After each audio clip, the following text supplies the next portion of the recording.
Welcome back after the break. और इससे पहले हमने पंजाब से खबरें तो अच्छी शेयर की थी, लेकिन अब लाहौर से ये एक अफसोसनाक वाक़या भी पेश आया वहाँ पर, वो भी आपके साथ शेयर कर लेते हैं।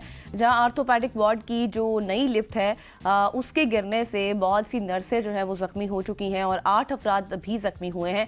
और हैरानकुन तौर पर बात यह है कि ये वही लिफ्ट है जिसका इफ्तिताह अभी चंद रोज़ पहले किया गया था। ज़ख्मियों में 2 अफराद की हड्डियाँ भी टूट गई हैं, जबकि दीगर को फौरी तिबी इमदाद फराहम की गई है। और ये वाक़या अस्पताल में सहूलियात की सूरत हाल और हिफाजती इक़दामात पर बहुत सारे सवालात भी खड़े कर रहा है। क्या लिफ्ट के मयार को चेक नहीं किया गया था? क्या कोई चेक एंड बैलेंस नहीं है ऐसी जब तामीर की जाती है लिफ्ट के हवाले से? बिल्कुल ऐसे तमाम तरह इशू पे बात करने के लिए हमारे साथ मौजूद है डॉक्टर फैसल मसूद साहब, जो कि चीफ ऑपरेटिंग ऑफिसर हैं मियो हॉस्पिटल के। डॉक्टर साहब, थैंक यू सो मच। वो जानेगा सबसे पहले तो हमें बताइएगा कि इब्तदाई तहकीकात होती हैं हर वाक़े की, इनिशियल रिपोर्ट्स में क्या वाज़ेह हुआ है, क्या वजूहात सामने आई हैं जिसकी वजह से लिफ्ट गिरी है? फैसल, आपको चैनल का कि हमारी आवाज को भी मौका मिला है। ये लिफ्ट है ना, तकरीबन 1 साल पहले लगाई गई थी और ये कुछ 40 साल पुरानी 50 साल पुरानी लिफ्ट को चेंज किया गया था, तो ये अशद जरूरी था। ये लिफ्ट फ्रेंड्स ऑफ म्यो एक ऑर्गेनाइजेशन है, उनसे हमने रिक्वेस्ट करके डोनेशन बेसिस पे लगवाई थी। 1 साल तक इसकी फंक्शनैलिटी ऑलमोस्ट ठीक रही है। अभी हमारी को तकरीबन 430 के करीब नर्सिस ने ज्वाइन किया है। हम हेल्थ डिपार्टमेंट और गवर्नमेंट ऑफ पंजाब के मशकूर हैं। उनका एक आगाही का सेमिनार था जो कि मेरे यूनिट में हो रहा था। सेमिनार जब खत्म हुआ है तो उसमें से तकरीबन 15 से 16 बच्चियां जो भाग के तेजी में अनइंटेंशनली वो सवार हो गई हैं। इस लिफ्ट की कैपेसिटी 8 अफराद की थी। जब 16 के करीब लोग इसमें बैठे हैं तो ये स्किड हुई है। हाँ, इसमें कोई और टेक्निकल फेलियर आया, उसके लिए जो हमारी कमेटी है वो उसकी आज रिपोर्ट आ जाएगी। हमने उसी वक्त इंटरवीन किया, लिफ्ट को खुलवाया। उसमें से तकरीबन कोई 3 लोग थे जिनके फ्रैक्चर हुए हैं और कोई तकरीबन 8 के करीब नर्सिस को हमने वक्ती तौर पे दाखिल कर लिया, जिनको इब्तदाई तिब्बी इमदाद के बाद स्क्रीनिंग के बाद ज़रूरी टेस्टों के बाद मुनासिब दवाई और रेस्ट पे डिस्चार्ज कर दिया गया। 3 नर्सिस में से एक को प्लास्टर लगा है और 2 नर्सिस की आज सर्जरी है, जो कि मैं खुद देख के आया, ऑर्थोपेडिक्स में वो शिफ्ट हो गई हैं। अभी तक अल्हम्दुलिल्लाह कोई पेशेंट या नर्स खतरे में नहीं है और उनका भी आज इलाज हो जाएगा, तो उनको 2-4 दिन में छुट्टी दे दी जाएगी। सही। अच्छा फैसल साहब, ये बताएं कि मसला अब ये है कि जब इस तरह के अस्पतालों में नई लिफ्ट्स बनती हैं और इस तरह के वाकयात, फिर अभी इतना वक्त भी नहीं गुजरा इस लिफ्ट को बने हुए, ये वाकया पेश आ गया, तो क्या दीगर अब जो इदारे में लिफ्ट्स हैं उनका भी मुआयना किया जाएगा या फिर इसी तरह से चलेगा निज़ाम? नहीं, यकीनन ज़ाहिर है अल्लाह ताला की तरफ से जो मामलात होते हैं उसमें हमें एक सिग्नल मिल रहा होता है, तो हमने फौरन इस कमेटी को जो हमने तश्कील दी है उसके ज़िम्मे ये लगाया कि वो तमाम हॉस्पिटल्स की लिफ्ट को जो नई और पुरानी लग रही हैं या लगी हुई हैं, उनके तकनीकी मामलात को देखे और उसमें कहीं भी कोई ऐसी फॉल्ट है जो खुदा न खास्ता किसी इंसानी जान के लिए खतरा बन सकती है, उसका सद्देबाब अभी से किया जा सके। और इसके बाद ये रिपोर्ट हम चीफ सेक्रेटरी साहब को और हेल्थ डिपार्टमेंट को भी देंगे।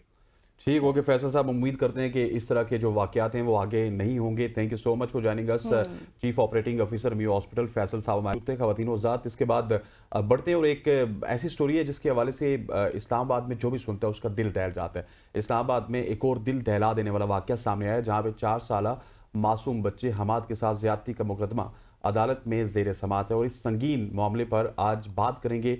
उनके दादा हमारे साथ मौजूद है और बहुत सारी खबरें ऐसी आ रही हैं गज़ल के पुलिस इस हवाले से दबाव का शिकार है, फैसिलिटेट कर रही है मुल्ज़िमान को। सबसे पहले तो मैं दादा हुजूर को खुश आमदीद कहूँगा। सर, हम आपके दुख में बराबर के शरीक हैं। ये बताइएगा कि पुलिस बहुत ज़्यादा फैसिलिटेट कर रही है मुल्ज़िमान को, इसकी क्या वजूहात है? क्या मुल्ज़िमान पावरफुल हैं? जी, मुल्ज़िमान तो पावरफुल नहीं है। मुल्ज़िमान के जो कोठियों पे काम करते हैं वो पावरफुल हैं, वो सपोर्ट कर रहे हैं। जो शुरू से ही पुलिस जो है ना उनकी सपोर्ट में थी। जब मेरे पोते के साथ ज़्यादती हुई तो मेरे बेटे ने फ़ोन किया, तो मैंने बोला कि 15 पे कॉल करें। 15 पे उन्होंने कॉल की तो फ़ौरन पुलिस आ गई। पुलिस ने मुल्ज़िम को घर से गिरफ़्तार किया और उसकी वालदा भी मौजूद थी। वालदा छुपाती रही कि बेटा इधर नहीं है। जब पुलिस ने जोर दिया तो फिर बेटा गिरफ्तार हो गया। तो मैं थाने में पहुंचा तो देखा तो मेरे पोते का जो खून है वो निकल रहा था। अच्छा। तो मेरा आंसू निकला है। मैं पुलिस को कहा कि फ़ौरन इसका मेडिकल कराएं। पुलिस मुझे दबाव डाल रही थी शुरू से कि यार ये मेडिकल इधर से आप करा लें, लाहौर जाएंगे तो बहुत ख़र्चा होगा, आपका भी होगा हमारा भी होगा। मैंने बोला कि ये मेडिकल पिम्स का जो है वो सही होगा। जो उन्होंने बोला हाँ वो भी वही मेडिकल होगा जो लाहौर में होगा। میں نے بولا ٹھیک ہے پم سے کرا لیتے ہیں. جب پم سے آئے میڈیکل کرایا, پولیس کی موجودگی میں تھا. پہلے پولیس والے بھی خوش تھے کہ میڈیکل صحیح نہیں ہوگا. جب میڈم نے میڈیکل کیا تو وہ بہت پریشان, اس کے آنسو بھی نکل آئے. تو اس نے بولا کہ 2 زخم ہیں, ایک اوپر ایک نیچے. تو میں نے بولا کتنا ٹائم لگے گا اس کے علاج کو؟ اس نے بولا 1 مہینہ تقریباً لگے گا. تو میں نے بولا ٹھیک ہے آپ میڈیکل کریں. اس نے میڈیکل کر کے, اس نے جو پراپر میڈیکل تھا اس نے وہ کر کے دیا, اوپر لکھ کے دیا. سٹیکاں منگائیاں, سٹیکاں کے اوپر بھی اس نے لکھ کے دیا. تو اس نے بولا کہ یہ بہت ظلم ہوا ہے بچے کے ساتھ, زیادتی ہوئی ہے, یعنی کہ نہیں ہوئی, کوشش نہیں ہوئی. شبیر صاحب اب یہ معاملہ تو اب عدالتوں میں ہے نا, تو آپ کے کیسا تعاون کیا گیا عدالتوں کی جانب سے؟ پولیس کے حوالے سے تو آپ نے کہا کہ وہ آپ کو بالکل جو ہے چھپا رہے ہیں اور ان کو فیسیلیٹیٹ کر رہے ہیں ملزم کو کر رہے ہیں. میرے کو کہتے ہیں کہ آپ راضی نامہ کر لیں. پہلے نے تشویشی نے بلایا, جب اس کی ضمانت خارج ہوئی تو تشویشی نے بلایا کہ آپ اس کے ساتھ جو ہے نا بیٹھ کے راضی نامہ کر لیں, مجھے بہت سفارشیں آ رہی ہیں. میں نے بولا یہ بات بتائیں کہ آپ کا بیٹا ہوتا تو آپ کرتے؟ تو خاموش ہو گیا, کہتے کہ نہیں.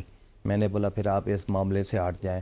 پھر جو جس نے پرچہ کاٹا سنبل تھانے میں, اس نے میرے کو بلایا کہ یار ایسے کر لیں کہ مجھے بہت سفارشیں آ رہی ہیں, آپ کا بندہ ہے تو شبیر ملتانی صاحب, تو آپ جو ہے نا اس کو کہیں تھے راضی نامہ کر دیں. میں نے بولا میں نہیں کرتا, کیونکہ یہ میرا پوتا ہے, میرے دل کے زخم ہے, میرے مرد دم تک جو ہے نا وہ نہیں ہٹے گے.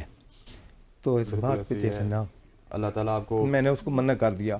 پھر میں نے ڈی سی صاحب کو درخواست لکھی کہ وہ جو ملزم ہے اس کی عمر 17-18 سال ہے. پولیس نے 13 سال کیوں لکھی؟ ریلیف دینے واسطے اس نے پولیس نے 13 سال لکھی. تو کیا آپ کو لگتا ہے کہ اس کے پیچھے کوئی ایسی بھی ہو سکتی ہے اطلاعات جس میں کرپشن کا کوئی معاملہ ہو, پیسے شیسوں کا کوئی معاملہ ہو؟ صاف ظاہر ہے جو پولیس جس کے پاس جاتی ہے, جس کی سفارت کرتی ہے, پیسہ لگ گیا ہوتا ہے نا, ویسے تو نہیں کرتی. اچھا یہ ایک بہت دل دہلا دینے والا واقعہ ہے, لیکن شبیر صاحب میں آپ سے یہ پوچھنا چاہوں گا کہ ان کی پش پناہی کون کر رہا ہے؟ کیونکہ سننے میں یہ آیا ہے کہ وہ تو معمولی سی ملازمت کرتے ہیں کسی ساتھ والے گھر. ہاں کوٹھیوں پہ ملازمت کرتے ہیں نا, وہ کوٹھیوں والے کر رہے ہوں گے. یا ایک مجھے پتہ چلا وکیل کے ذریعے سے, تو یعقوب بلوچ وکیل ہے میرا, اس نے کم فیس میں جو ہے نا وہ ہماری ہمدردی کر کے خرچہ گن کے اس نے یہ کیس لڑیا. اس کو کسی جج کے لیڈر نے کہا کہ وہ ان کا جو بھائی ہے وہ میرے گھر پہ ملازم ہیں, آپ جو ہے نا اس کو راضی نامے میں لے آئے, راضی نامہ کرا کے تھے. صاف ظاہر ہے کہ وہ جج کا لیڈر بھی کر رہا ہوگا, بالکل. اور کوٹھیوں والے جو ہے پتہ نہیں کرنل ہے جنرل ہے, ہمیں تو نہیں پتہ کس پوسٹ پہ بیٹھے ہیں وہ جو ہے نا سفارش کر رہے ہیں. اور ڈی سی صاحب کے میں نے جب درخواست دی تو ہفتے کے ڈی سی صاحب تو میں خود ملا, انہوں نے اسے ٹائم اوکے کر کے دیا کہ فوراً اس پہ ایکشن لیں. جب اے سی صدر کے پاس درخواست گئی تو میں روزانہ جاتا, میں کام کر رہی ہوں. کیا کام کر رہی ہیں؟ میں تنگ ہو کے اس کو بولا میں کہ جو ملزم کا والد ہے اس کا شناسی کارڈ دے, میں نادرہ سے چیک کرا لوں. تو نہیں, آپ کو کیا ضرورت ہے, میں کام کر رہی ہوں. جب عدل ہائی کورٹ میں انہوں نے ظاہر کرا دی تھی اپنا بیل, تو پھر بھی کہتی ہے میں کام کر رہی ہوں. صاف ظاہر ہے کہ ان کی سفارش کر رہی ہیں نا, بالکل. انہوں نے فائل دبا کے رکھی ہوئی ہے. ڈی سی صاحب کو یہ اپروچ کرائی ہے, انہیں ڈی سی صاحب کی بھی عزت نہیں رکھی, انہیں فائل دبا کے رکھی ہوئی ہے. ڈی اے جی کو میں نے درخواست دی, یہ دیکھو میرے پاس ہے, میرے پاس رسیٹ ہے, دیکھو میں نے وہ چٹے لے کے رکھی ہوئی ہے. ڈی اے جی صاحب کو درخواست دی, ڈی اے جی صاحب نے ایکشن نہیں کیتا. آج کل مجھے کال آئی, کل میرے بیٹے کو کال آئی کل کہ آج ایس ایس پی صدر کے پاس آپ نے 3:30 بجے پہنچنا ہے. آپ کو اب آخر میں یہ بتائیں, عدالتوں سے آپ کو انصاف ملنے کی امید لگتی ہے؟ آپ کو مجھے امید تو بہت ہے. ٹھیک ہے, تے آگے اللہ کو پتا کہ ہمیں امید بھی ہے. شبیر صاحب ہماری کوشش میری ریکویسٹ ہوگی کہ آرمی چیف سے اور چیف جسٹس سے, وزیر داخلہ سے, کاش آپ کا بیٹا ہوتا تو آپ کیا کرتے, یہ بھی آپ کا بیٹا ہے, آپ انصاف دلائیں. بالکل, یہ پوری قوم کا بیٹا ہے شبیر صاحب. ہمارا بھی مقصد یہ تھا کہ آپ کو بلائیں اور آپ کی داد رسی بھی کریں اور آپ کی جو باتیں ہیں وہ سب تک پہنچیں تاکہ آپ کو انصاف کے حصول میں آسانی ہو. خواتین وزاد ہمارا ایم این ہے, اس کو میں نے 100 بار کال کی, کیونکہ وہ کہتا ہے ہم تو کون سے میں نے رانا قاسم نون جو لوٹا بنا تھا, لیکن کوئی رسپانس نہیں آیا. آپ بھی ان کی جو ہے وہ بات سنیں. خواتین وزاد یہاں پہ وقت ہوا چاہتا ہے ایک شارٹ سی کمرشل بریک کا بریک لیتے ہیں, اس کے بعد ملکی سیاست کے اوپر بات کریں گے. Stay with us.